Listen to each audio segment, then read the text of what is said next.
Bueno, seguimos aquí en La Brújula y ya estamos en contacto con Magdalena Rúa. Buenos días, Magdalena. ¿Qué tal? Buenos días, buenas tardes, ¿cómo están?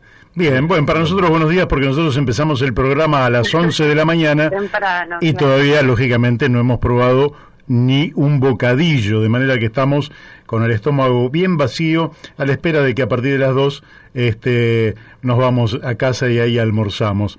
Magdalena, bueno, queríamos charlar contigo ya al borde del fin del año, ¿verdad? Y en charlas que en general tratamos de que sean más distendidas de las que hemos tenido durante el año, pero queríamos un poquito conversar sobre temas tributarios, ¿no? ¿Cómo estás viendo vos este tema en la Argentina, donde algunos sostienen simplemente que en Argentina se pagan muchos impuestos, a lo que otros contestan, pagan mucho los que pagan, pero no pagan nada los que no pagan, al tiempo que los impuestos que se pagan en la Argentina son injustos, porque castigan básicamente el trabajo, la inversión, el consumo, en fin, y que además nunca alcanzan lo que se recauda para cubrir los gastos del Estado, que algunos dicen que son muy grandes, al tiempo que no logran impedir que en la Argentina crezca la pobreza, la indigencia, que los servicios de salud, educación, las inversiones en infraestructura nunca son suficientes.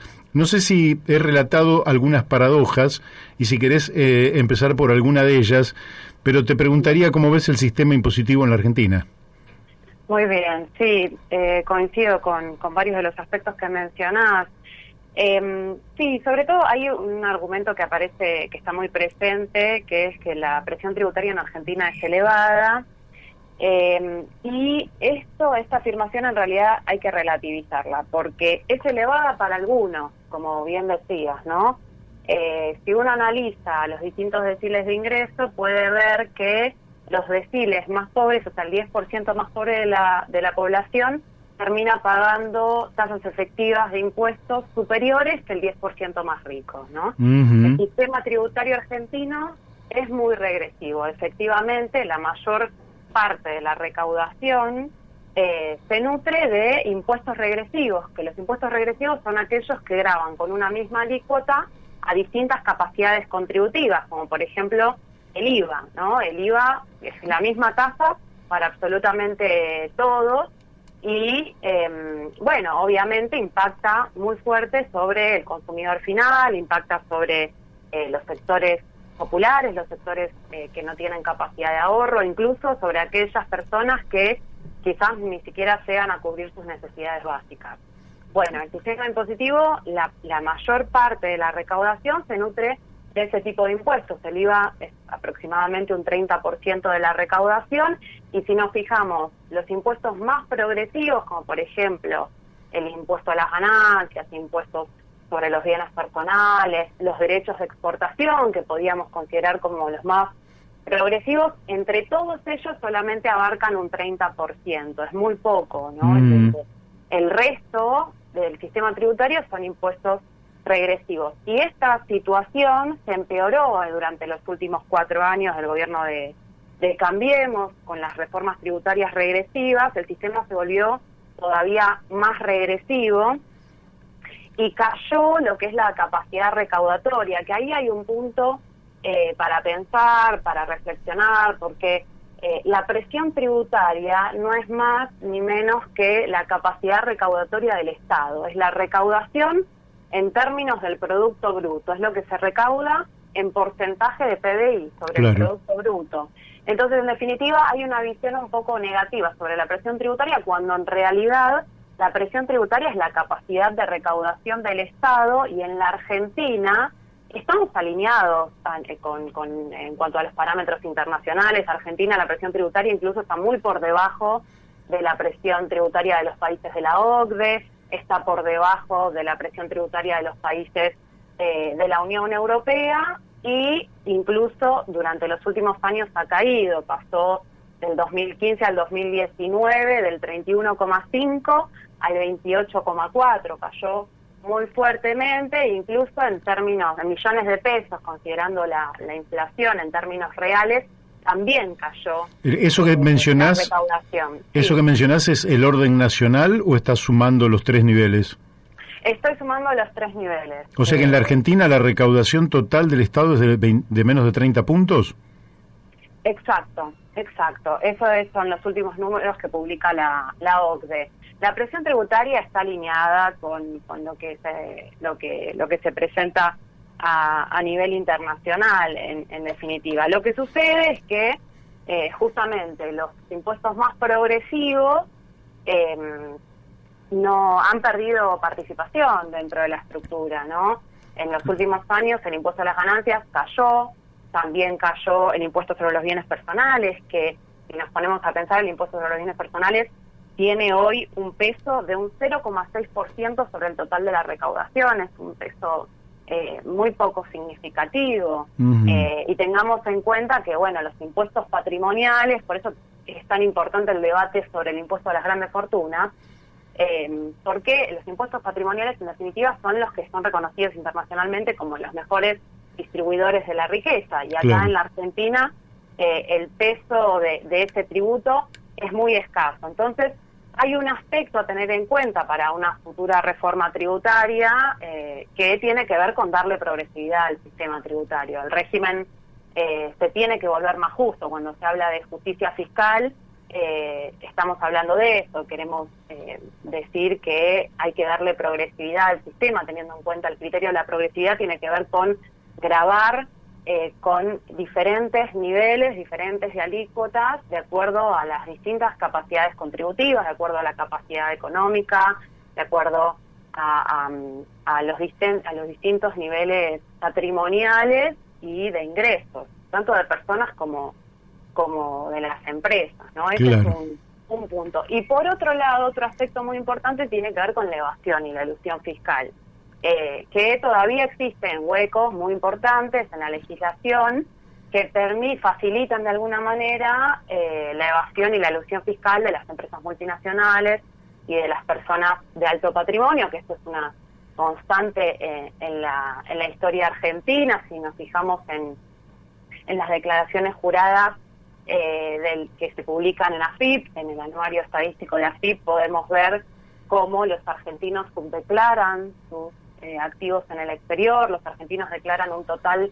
de activos externos de alrededor de 77.000 millones de dólares en las declaraciones juradas impositivas, y sin embargo INDEC, por ejemplo, las estadísticas oficiales de INDEC estiman que los argentinos poseen en el exterior activos por 293.000 millones de dólares. Y hay otras estimaciones alternativas que, con los datos de la balanza de pagos, por ejemplo, que estiman alrededor de 390.000 millones de dólares. claro. Eso indica que se está subdeclarando muy fuertemente los activos en el exterior, y además esto se confirma con los sucesivos blanqueos fiscales que se suceden en la historia argentina, ¿no? Hay una importante evasión por parte de los grandes contribuyentes, de las empresas multinacionales, de las grandes empresas y también de las personas de alto patrimonio.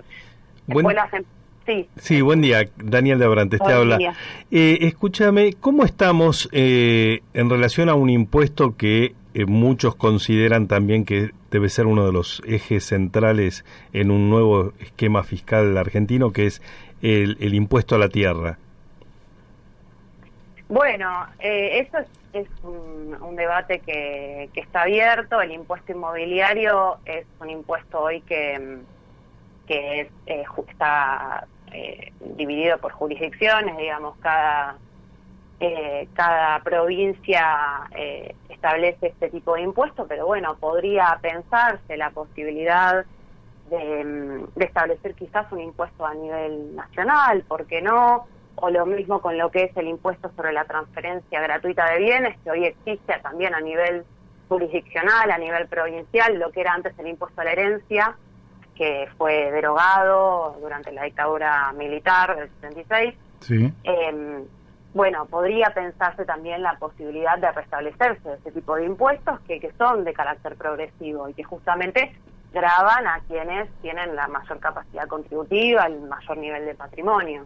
Sí, habría que analizar cómo compatibilizar la estructura jurisdiccional con la estructura nacional.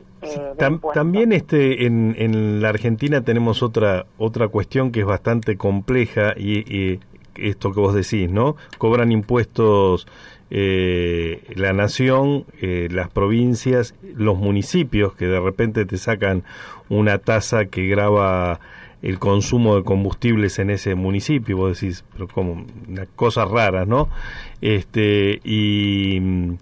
Y después este otro camino que también son caminos distorsivos, como los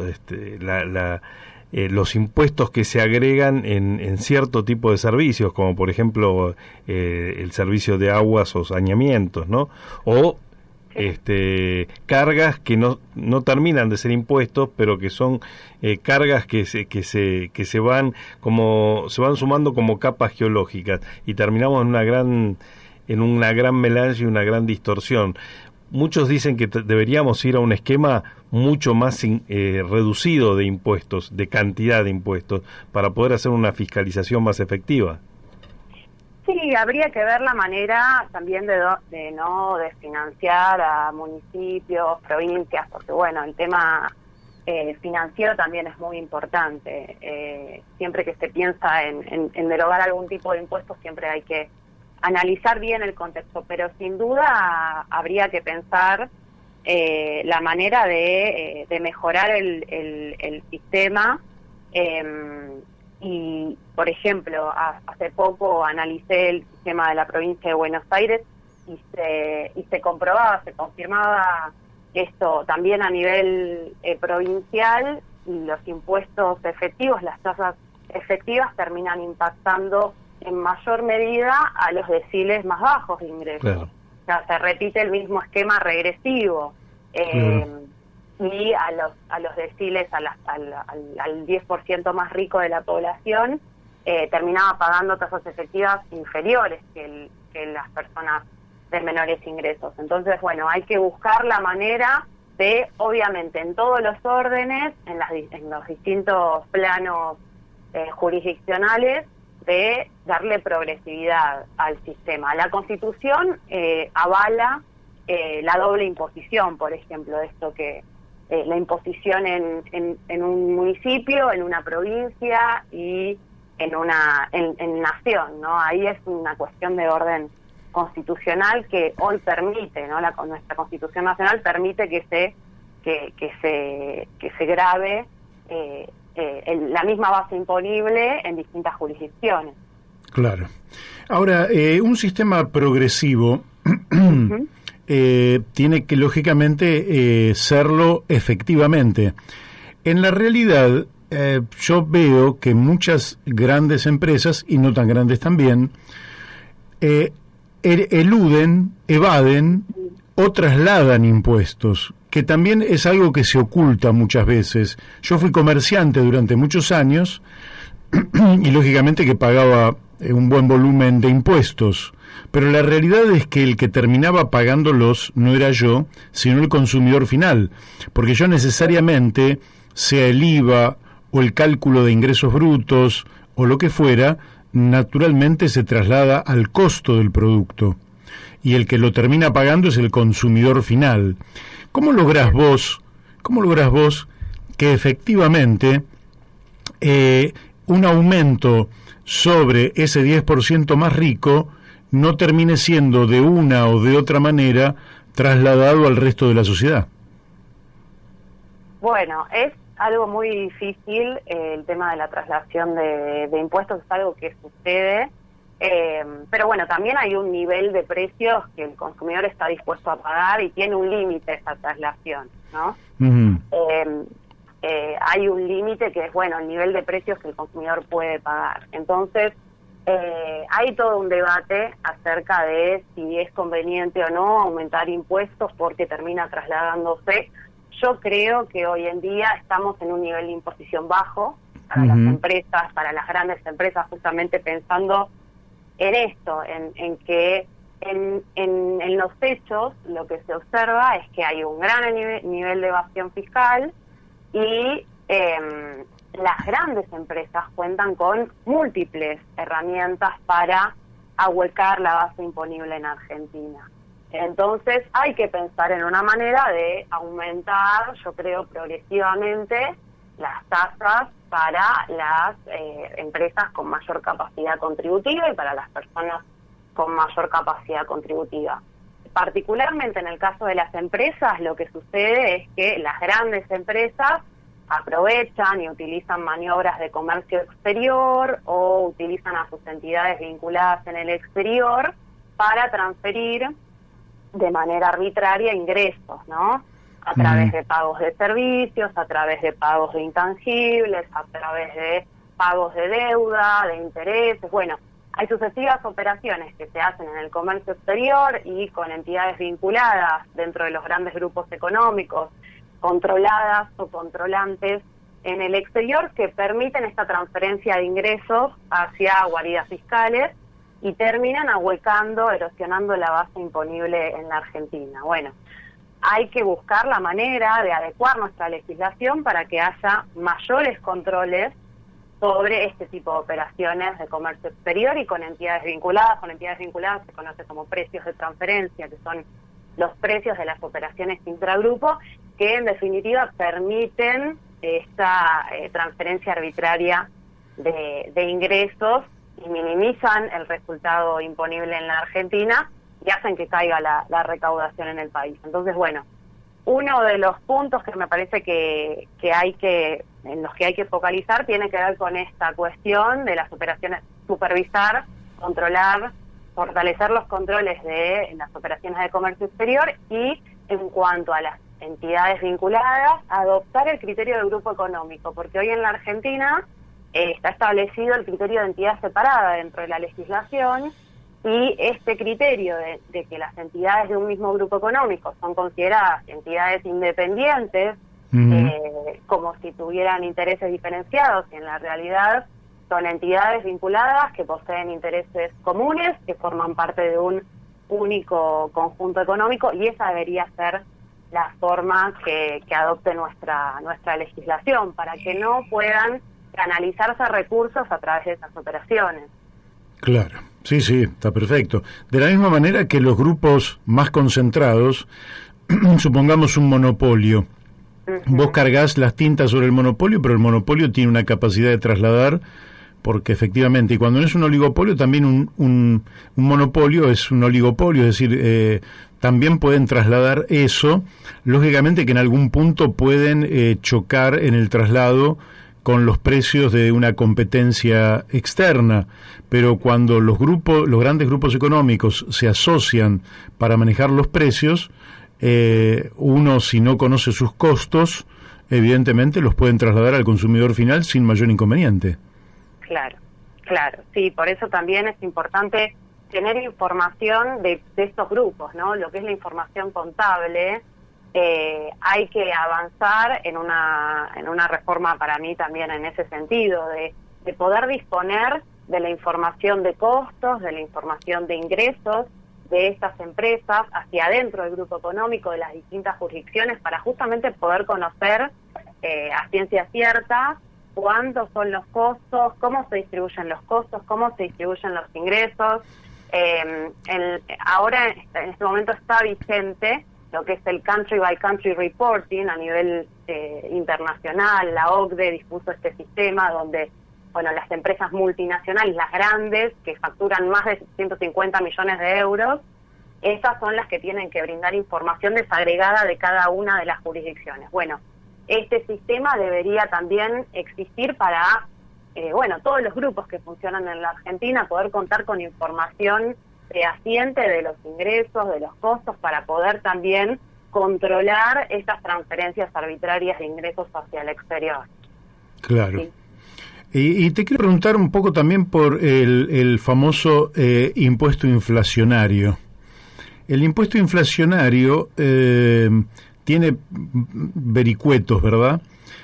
Primero porque una parte se supone que es el Estado el que debería recaudarlo, pero en este programa, hablando con un economista conocido, Walter Graciano, en algún momento nos comentó cómo ese impuesto, una parte de ese impuesto iba a parar a mano de los bancos, al tiempo que la inflación resguarda, por lo menos es bastante más sencillo de resguardarse para un comerciante, un industrial, alguien que tiene la posibilidad de modificar los precios en cada momento, que el asalariado. ¿Cómo ves este tema de la inflación en la Argentina? Bueno, te iba a preguntar a qué te referías con impuesto inflacionario. O sea, si hablamos de inflación, quizás yo no lo pienso de esa manera. Creo que en un sistema con paritarias, donde los trabajadores pueden lograr aumentos salariales que superen la inflación, este problema no se presenta de la misma manera. Claro. El inconveniente surge cuando no hay paritarias libres, cuando las paritarias terminan estando por debajo de la inflación. Bueno, entonces la discusión me parece que en todo caso quizás tiene que ir en ese sentido, en los salarios. Si tenemos niveles de inflación superiores a tanto, bueno, los salarios tienen que recomponerse de manera tal de superar el nivel de la inflación. Lo estamos viviendo con el tema jubilados, ¿no? En este momento. Y en este caso también, el tema de jubilados, las jubilaciones ahora van a estar atadas al RIPTE, que son los salarios, el salario medio de los trabajadores estables. Por lo tanto, es importante que se dé una recomposición salarial tal que supere el aumento de la inflación, los índices de inflación, y lo mismo con las jubilaciones, que las jubilaciones, me parece que el índice que se terminó estableciendo es interesante porque sigue el RIPTE, sigue el nivel de recaudación. Bueno, si hay una recomposición salarial adecuada, las jubilaciones van a ir en ese sentido también. Me parece que lo que hay que impulsar es un aumento del salario real, que el salario real termine estando por encima de la inflación. ¿Cómo ves vos este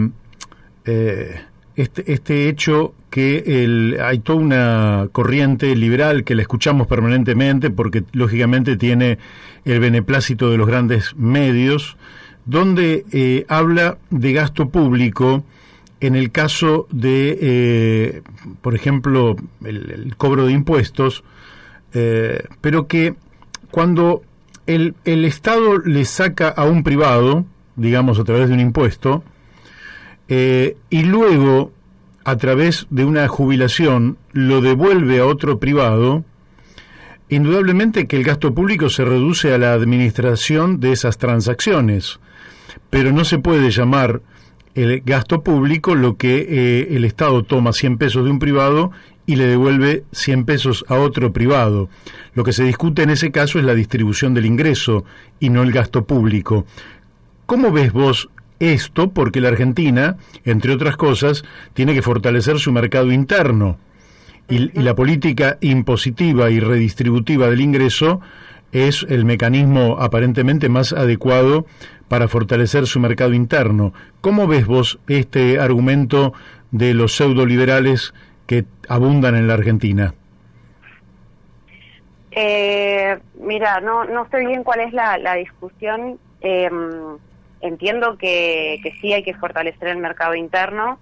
Entiendo que es fundamental tanto la distribución primaria del ingreso por parte del Estado y que el Estado intervenga en esa distribución, como así también la redistribución que luego realiza a través de la política tributaria, a través de las transferencias que hace al Estado, la política social y demás. Que hay múltiples aspectos que me parece que hay que mejorar en un futuro y hay que fortalecer en materia de distribución y de redistribución del ingreso.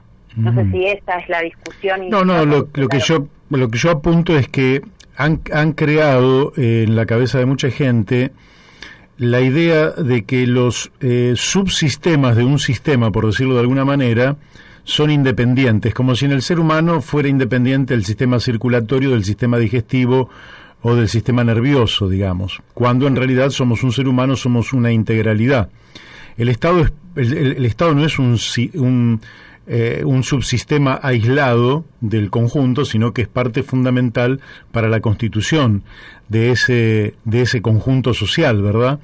Entonces, se toma como gasto público lo que en realidad es una política redistributiva del ingreso. Sí, completamente de acuerdo. Y directamente una de las discusiones también es gasto o en realidad es inversión pública la que hace el Estado, ¿no? En materia de política social, política educativa, bueno, en materia de salud, ¿no? Ahora lo estamos viviendo concretamente con esta pandemia en materia de salud, es inversión en definitiva. Así es. No, comparto plenamente esto que mencionas. Creo que el Estado tiene que tener un rol muy activo y fortalecer los servicios públicos, que en definitiva tiene que ver también con una discusión de qué modelo de país queremos, ¿no? Porque cuando hablaba antes de la elevada presión tributaria, bueno, si nos fijamos, los países que tienen la presión tributaria más elevada, que no es otra cosa que la mayor recaudación, ¿no? Son los que recaudan más en términos de porcentuales de Producto Bruto, son los que tienen los mayores índices de desarrollo humano, los países escandinavos, Noruega, Dinamarca.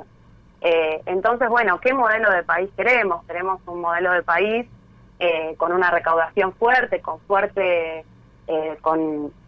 un Estado fuerte que pueda salir hoy a responder en este contexto de pandemia, con un sistema de salud fuerte que da respuesta rápidamente, con una educación tan buena como la que tenemos en Argentina, educación pública, que bueno, en Chile, por ejemplo, se está todo dando esta discusión sobre la educación privada. Bueno, ¿qué sistema de país queremos? Me parece que los argentinos siempre estamos pidiendo respuestas al Estado, queremos un Estado fuerte, y para que haya un Estado fuerte, la recaudación tiene que ser importante y obviamente tiene que ser eficiente el Estado redistribuyendo los recursos. Correcto. Ahora, te quiero hacer la última pregunta que va, digamos, con una picaresca, si vos querés, porque tiene que ver con el impuesto a la riqueza. Uh-huh. El impuesto a la riqueza prevé un cobro de una tasa del 2% para los patrimonios de personas físicas, ¿verdad? Uh-huh. Y da la impresión de que a partir de ese 2%, emergió, digamos, una cantidad de protestas, justamente a través de los grandes medios de comunicación, etcétera. Pero si no hubiera sido por el libro de Hugo Alconada Moon, no nos hubiéramos enterado que Mauricio Macri le pedía el 1%, pero no para afrontar una pandemia, las necesidades extraordinarias que puede tener la Argentina en este momento en particular, sino para su propia campaña política, y sin embargo en aquel momento no hubo ningún tipo de señalamiento a una demanda que a todas luces era inapropiada, ¿verdad? Porque le pedía el 1% del patrimonio, y al solo efecto de fortalecer las posibilidades de que él llegara a la presidencia de la Nación, en la hipótesis o en el presupuesto de que una vez que él accediera a la presidencia de la Nación, a la economía le iría tan bien que no solo recuperarían ese 1%, sino que muchísimo más. ¿Cómo ves vos esta resistencia de los sectores altos, de los sectores ricos de la sociedad a pagar impuestos en una sociedad que efectivamente está llena de necesidades? Bueno, no, yo creo que es la resistencia que se esperaba, ¿no? Este tipo de impuestos, lamentable, pero creo que es una realidad. La verdad es que el impuesto es por única vez, es un impuesto extraordinario, que yo pienso, como te dije al principio, que hay que rediscutir y pensar si el impuesto hoy sobre los bienes personales no tendría que tener tasas superiores para los mayores niveles de patrimonio, ¿no? Pero en este caso se estaba hablando de un impuesto por única vez, con alícuotas progresivas incluso, del 2 al 3,5 para los bienes en el país y un poquito más elevadas para los bienes en el extranjero, justamente buscando la repatriación de los bienes del exterior, y con el objetivo de aumentar la recaudación en este momento tan crítico, que no es poca cosa, es significativa la recaudación que se espera con este impuesto de alrededor de 308.000 millones de dólares, ¿no? Que representa, teniendo en cuenta, por ejemplo, el presupuesto del 2021, representa un monto equivalente al 80% del presupuesto del Ministerio de Educación, por ejemplo, ¿no? Por lo tanto, es relevante. En sí mismo es relevante porque va a contribuir en este momento de pandemia, y por otro lado es importante porque ya sienta un precedente en esta discusión sobre la progresividad del sistema tributario, ¿no? Que es un tema que la Argentina me parece que tiene que volver a discutir, esto que conversábamos antes, qué modelo de país queremos. Claro. Me parece que la Argentina necesita un sistema tributario más justo, y para eso quienes tienen mayores niveles patrimoniales y mayores niveles de ingresos tienen que contribuir, ¿no? Y teniendo en cuenta que hoy el impuesto sobre los bienes personales pesa un 0,6%, menos del 1% sobre la recaudación total, es insignificante. Y que históricamente, bueno, las personas con alto patrimonio han tenido privilegios porque el sistema es muy regresivo, siempre grava a las personas en términos relativos, terminan pagando más los que menos tienen y los que menos ganan, y las múltiples ventajas de elusión y huecos que permite hoy la legislación, y los sucesivos blanqueos fiscales que luego terminan permitiendo que esa evasión se condone, ¿no? Claro. Efectivamente. Te hago una consulta ya de más de naturaleza conceptual. Entre los tributaristas argentinos, ¿cómo consideran el economista norteamericano Henry George, que en el siglo XIX planteó el impuesto único? No sé cómo es lo del impuesto único. Comentame un poquito. Bueno, no, básicamente Henry George, te voy a hablar, yo no soy un especialista en la materia, ni mucho menos, de manera la entrevistada sos vos, pero no, está bueno el intercambio. Henry George yo lo descubrí hace unos cuantos años, porque en fin, yo activo en política, yo era candidato en ese momento, y un grupo que se decía a sí mismo georgistas argentinos planteaban la necesidad de cambiar conceptualmente el sistema impositivo argentino. ¿Qué quiere decir cambiarlo conceptualmente? Que eliminar todo lo que fuera impuestos, básicamente los impuestos, mirá vos qué extremo que estaría llegando esto, y buscar los recursos del Estado en las rentas que generaría el dominio primario del Estado Nacional sobre la totalidad de su territorio, el mar, el subsuelo y el espacio aéreo. Todo lo cual debería otorgarle al Estado, a través de las rentas que esto genera, los recursos como para solventar sus gastos. Al tiempo que, dentro de esto, lo que prevalecía era la idea de un impuesto a la tierra, a partir del cual lo que se recauda es lo que la sociedad hace en beneficio de la elevación patrimonial de la tierra que ocupás sobre la base del desarrollo colateral de tu tierra. Quiere decir que tenés un terreno en Florida y Rivadavia, y el patrimonio que tenés no es el fruto de la superficie física de ese terreno, sino de la ubicación estratégica dada por otros inversores, y ese plusvalor no te lo deberías apropiar vos, sino el Estado. No sé si soy claro, y mucho menos para nuestros oyentes, pero es una idea a partir de la cual no se castiga ni el consumo, ni el trabajo, ni la inversión. En la Argentina se ha dado muchas veces que cuando el impuesto a las ganancias fue apropiándose de salarios que no eran tan grandes, ocurría que la gente le convenía trabajar hasta un límite, pero no trabajar más de ese límite, porque si trabajaba más, paradójicamente cobraba menos. Eso lo recordarás hace unos años atrás. Entonces, sí, me parece que es a la hora de poner los límites arbitrarios a partir del cual está el mínimo imponible, sí, son detalles que hay que tener en cuenta a la hora de legislar y bueno, a la hora de reglamentar las leyes. Pero te dejo esta semilla conceptual, te la dejo para que la investigues para adelante, en todo caso. Es interesante.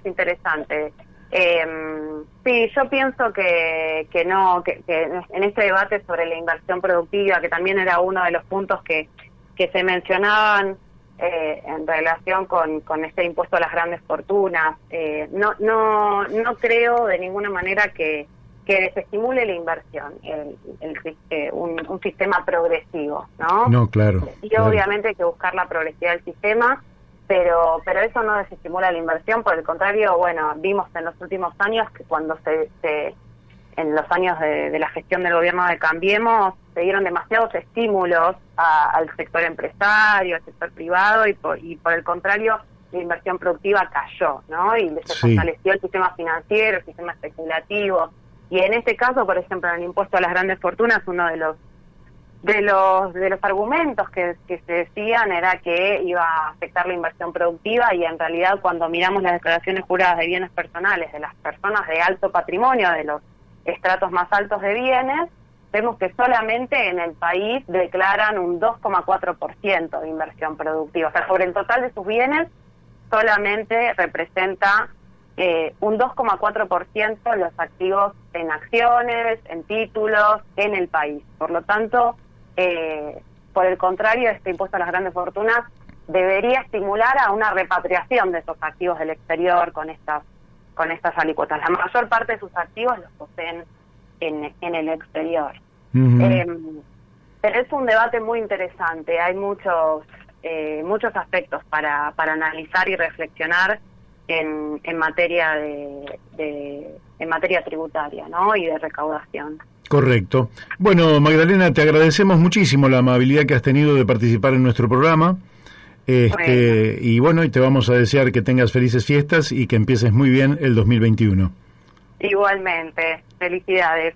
Bueno, muchísimas gracias. Hasta luego. Hasta luego. Bueno, hemos hablado con una especialista tributarista, Magdalena Rúa, que nos ha dicho cosas muy interesantes, sobre todo una mirada sobre lo que debe ser un sistema tributario progresivo, que no es justamente el de la Argentina, porque ella misma nos decía, en la Argentina el gasto público lo sostienen los pobres o las clases medias, mientras que los ricos evaden, eluden, trasladan, fugan, y entonces no pagan un coño, o pagan muy poco, manteniendo lógicamente la tasa de ganancia sobre los capitales que tienen, y hemos hecho una injusticia fiscal muy evidente en un país donde el número de pobres o el nivel de empobrecimiento general es tan alto que justificaría que una actividad tributaria del Estado permitiera elevar la condición social de millones de personas. Y